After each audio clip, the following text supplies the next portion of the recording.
अस्सलाम वालेकुम, this is ODA foxtrot from defence outpost. तो इंडिया से एक काफ़ी ज़्यादा इंपॉर्टेंट अपडेट आ रही है कि इंडियन एयरफोर्स जो है वो कुछ स्पेशल मिशन एयरक्राफ्ट्स को प्रिक्योर करने वाली है, उनको खरीदने वाली है, जिस तरह के हमारे DA-20 जैसे प्लेटफॉर्म्स हैं। तो इस पर्टिकुलर टॉपिक के ऊपर आज हम लोग बात करेंगे और साथ ही साथ जानने की कोशिश करेंगे कि पाकिस्तान एयरफोर्स के फ्यूचर के जो स्पेशल मिशन एयरक्राफ्ट है, जिसमें स्पेशली तुर्किश ओरिजिन के जो हैवा एसओजे जैमर्स है, जो कि हम लोग फ्यूचर में प्रिक्योर करने वाले हैं, और साथ ही साथ चाइना से जो स्पेशल मिशन एयरक्राफ्ट KJ-500 जैसे एवैक्स हम लोग बाय करने वाले हैं, क्या ये इंडियन एयरफोर्स के इन आने वाले आई स्टार प्लेटफॉर्म से बेहतर होंगे या नहीं। तो वीडियो जो है वो आज की काफी ज्यादा इंपॉर्टेंट है, लेकिन उससे पहले अगर चैनल को सब्सक्राइब नहीं किया हुआ तो please make sure to like this video and do subscribe to the channel. अब इंडियन एयरफोर्स की तरफ से जिन स्पेशल मिशन एयरक्राफ्ट को यहाँ पर प्रिक्योर किया जा रहा है वो बेसिकली आई स्टार प्लेटफॉर्म्स है, जिसकी शॉर्ट फॉर्म है intelligence, surveillance, targeting and reconnaissance. तो बेसिकली होता ये है कि ये छोटे पैसेंजर एयरक्राफ्ट होते हैं, जिनके ऊपर फिर स्पेशल मिशन स्वीट लगाकर या फिर सॉफ्टवेयर और हार्डवेयर स्वीट लगाकर इनको स्पेशल मिशन एयरक्राफ्ट के अंदर कन्वर्ट किया जाता है। जिन आई स्टार प्लेटफॉर्म्स की यहाँ पर बात हो रही है, जिनको इंडियन एयरफोर्स इस टाइम के ऊपर इमरजेंसी बेसिस के ऊपर बाय करने जा रही है, वो दरअसल में इंटेलिजेंस और कम्युनिकेशन गैदरिंग प्लेटफॉर्म्स है, जिसके through electronic intelligence, signal surveillance जैसी एक्टिविटीज को परफॉर्म किया जा सकता है। लॉन्ग रेंज सर्वेलेंस और टारगेटिंग कैपेबिलिटीज यहाँ पर इन एयरक्राफ्ट के साथ परफॉर्म की जा सकती हैं। ऑन ग्राउंड मूवमेंट डिटेक्ट की जा सकती है और यही इंफॉर्मेशन फिर बाद में कलेक्ट करके जो लार्ज स्केल मिलिट्री ऑपरेशंस है उनको कंडक्ट किया जा सकता है। तो ये जो 10-15 दिन पहले इंडिया की तरफ से ऑपरेशन सिंदूर लॉन्च किया गया था, ये पर्टिकुलर ऑपरेशन इन्होंने स्टार्ट तो कर लिया था, लेकिन इसमें कोऑर्डिनेशन की बहुत ज्यादा कमी थी इंडियन आर्मी और इंडियन एयरफोर्स के दरमियान, और यही वजह है कि इनको डिजायर्ड रिजल्ट इस स्ट्राइक से नहीं मिल पाए थे। जो ऑब्जेक्टिव इन्होंने डिसाइड किए थे कि ऑपरेशन सिंदूर से हम लोग ये चीज अचीव कर लेंगे, वो ये नहीं कर पाए। इस पूरे ऑपरेशन को एक टैक्टिकल फेलियर कंसिडर किया जाता है, और साथ ही साथ यहाँ पर मल्टीपल इंडियन एयरक्राफ्ट का लॉस जो है वो इंडियन साइड को उठाना पड़ा। और इन सब ड्रॉबैक्स के पीछे जो एक प्राइम वजह थी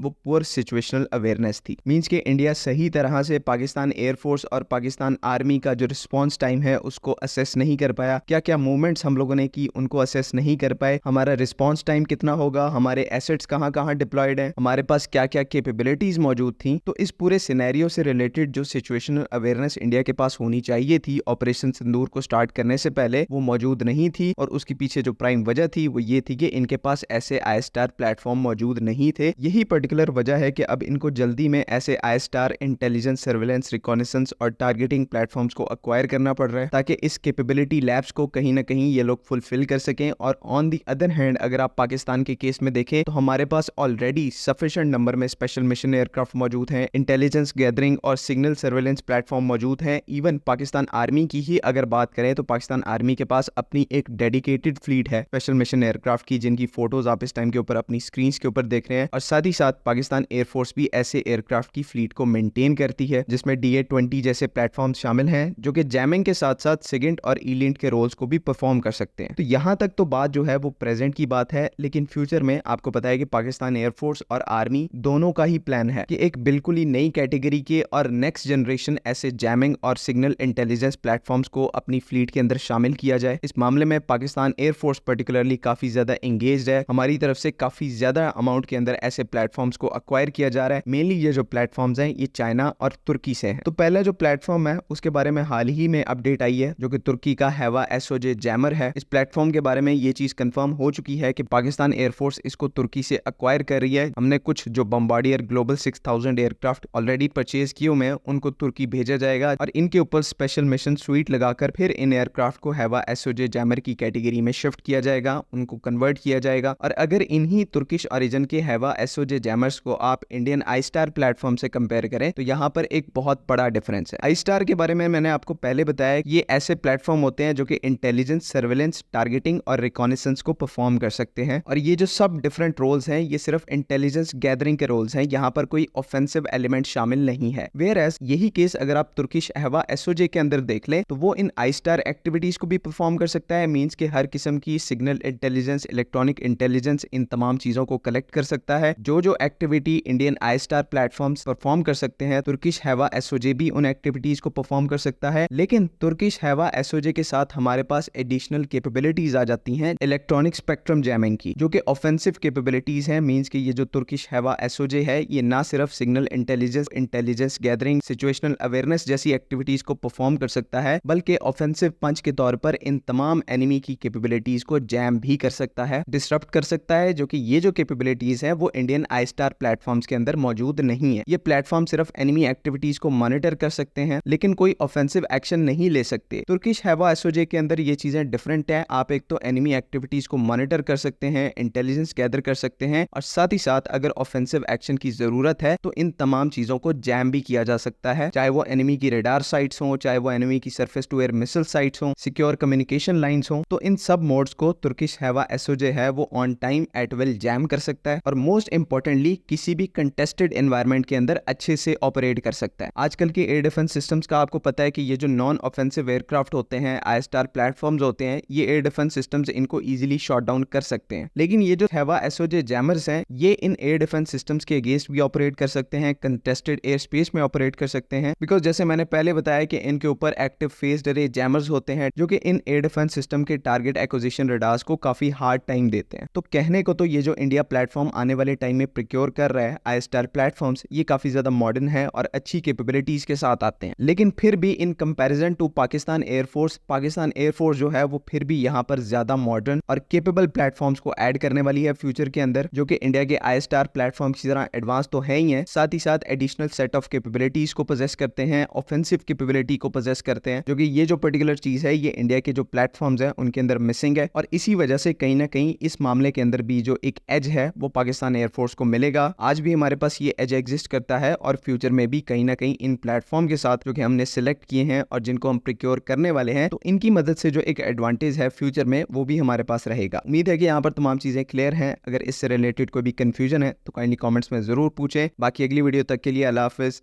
पाकिस्तान जिंदाबाद।